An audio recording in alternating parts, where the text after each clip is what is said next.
quietest kid held the brightest beads, little Leo with his khaki shorts and a safari hat a size too big, clutched his camera tightly as the Jeep bumped along the dusty road.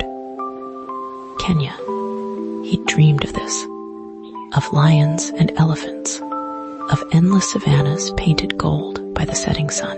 He peered through the window, his eyes wide with anticipation, ready to capture every moment with his trusty lens. Today was market day, a chance to see the vibrant Maasai culture up close. He adjusted his hat, a tiny explorer eager to document his grand adventure. The Jeep shuddered to a halt, and the air filled with the sounds of a bustling marketplace. Bright fabrics rippled in the breeze. The rhythmic thud of drums echoed from a nearby stall, and the aroma of roasting maize filled the air. Maasai women, adorned in colorful shukas and intricate beadwork, bartered and laughed. Men, tall and proud, leaned on their staffs, their voices deep and resonant. Leo felt a thrill course through him. This was it, the real Kenya. He spotted a group of children sitting quietly near a baobab tree, each with a small collection of beaded jewelry laid out on woven mats. One boy, younger than Leo, sat a little apart from the others. He was barefoot, his clothes were simple, and his head was bowed, almost hidden behind a curtain of dark hair. He didn't call out to the passersby or try to attract attention like the other children. Leo wrinkled his nose. He looked, well, ordinary. Leo decided to focus his attention on the flashier stalls, the ones overflowing with carvings and bright fabrics. He wanted something truly special, something that screamed Africa. He wandered past a stall piled high with wooden giraffes, their necks stretching towards the sky. Then he paused at a table laden with intricate carvings of elephants and rhinos. A woman with kind eyes smiled at him, offering him a small wooden trinket. Leo politely declined, explaining that he was looking for something more authentic. He circled back towards the children, his initial excitement waning. He hadn't found anything that truly captured his imagination.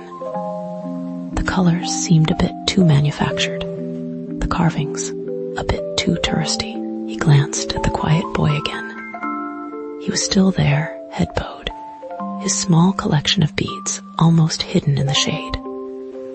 Leo scoffed quietly. Probably just cheap plastic beads, he thought, and turned to walk away, but something stopped him. A glint of color, catching the sunlight, peeked from beneath the boy's dark hair. It was a necklace, a vibrant explosion of red, orange, and yellow beads, arranged in an intricate pattern. Leo's curiosity piqued. He hesitated, then slowly approached the boy's mat. The boy didn't look up as Leo knelt beside him.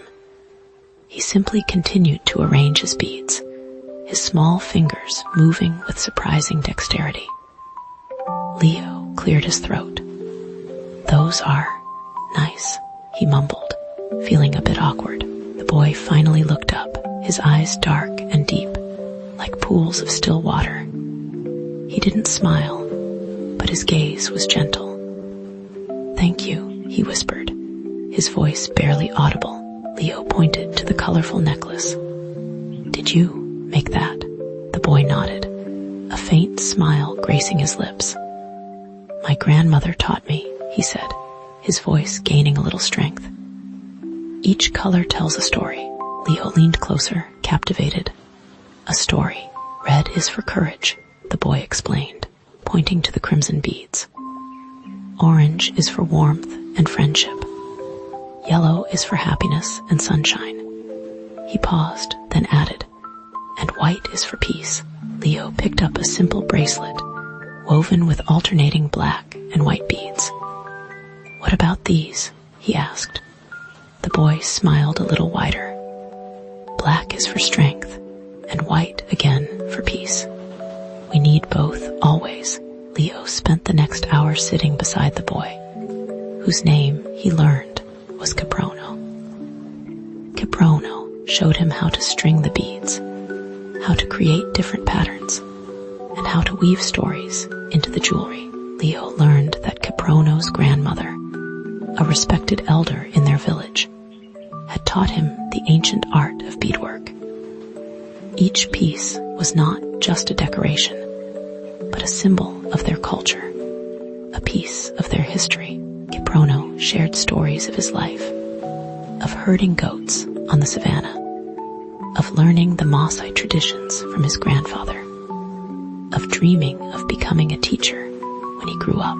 Leo, in turn, told Caprono about his home, about his school, about his love for photography as the sun began to dip below the horizon, painting the sky in hues of orange and purple. Leo realized how wrong he had been. He had judged Caprono based on his appearance, on his quiet demeanor, on his simple clothes. He had almost missed the opportunity to learn from him, to connect with him, to discover the beauty and richness of his culture. He chose a bracelet woven with blue and green beads. "What do these colors mean?" Leo asked. Caprono smiled. "Blue is for health," he said, "and green is for growth. May you always be healthy and keep growing." Leo carefully placed the bracelet on his wrist. It felt warm and comforting against his skin. He looked at Caprono, his heart filled with gratitude. "Thank you," he said sincerely, "for everything." Caprono just smiled, his eyes sparkling in the fading light. "Asante Sana," he replied softly. "You are welcome, my friend." As Leo climbed back into the jeep, he glanced back at Caprono, who was packing up his beads. He wasn't just a quiet boy selling jewelry. He was a keeper of stories, a guardian of tradition, a bridge between cultures. And Leo, with his camera and his safari hat, had almost missed it all. That night, as he lay in his tent, the sounds of the African night serenading him to sleep, Leo touched the bracelet on his wrist. It was more than just a souvenir. It was a reminder to look beyond appearances, to listen to the quiet voices, to seek out the hidden stories that lie within each person. He closed his eyes, the image of Caprono's gentle smile filling his mind. He knew that he would never forget his day at the Maasai market, or the lesson he had learned from the quietest kid with the brightest beads. He drifted off to sleep, dreaming of vibrant colors, ancient stories, and the warmth of a newfound friendship. The soft hum of the savannah singing him a lullaby. The bracelet on his wrist felt like a promise, a silent vow to always look deeper, to always listen closer, and to always remember that true beauty lies not in what we see, but in what we learn. He was content, peaceful, and ready for sleep.